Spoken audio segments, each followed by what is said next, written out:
সোনার চেন ছিনতাইয়ের ঘটনায় এবার কোক ওভেন থানার পুলিশের হাতে গ্রেপ্তার সোনার দোকানের মালিক। ধৃত সোনার দোকানের মালিকের নাম শুভম গুপ্তা। পুলিশ সূত্রে খবর, 8ই অক্টোবর দুষ্কৃতীরা বৃদ্ধার গলা থেকে সোনার চেন ছিনতাই করে দুর্গাপুরের সিনেমা হল রোড এলাকায় শুভম গুপ্তার কাছে সোনার চেনটি বিক্রি করতে গেছিল। তখনই তাদেরকে গ্রেফতার করা হয়। ধৃত দুজনের নাম সাহিল বাল্মীকি, দুর্গাপুর রেল কলোনির বাসিন্দা, ও প্রেম কুমার বিন্দল, সুভাষপল্লী সংলগ্ন রাহুল পল্লীর বাসিন্দা।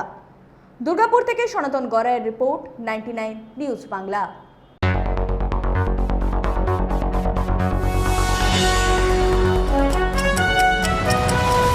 আপনারা দেখছেন 99 নিউজ বাংলা। বদলাবো আমরা।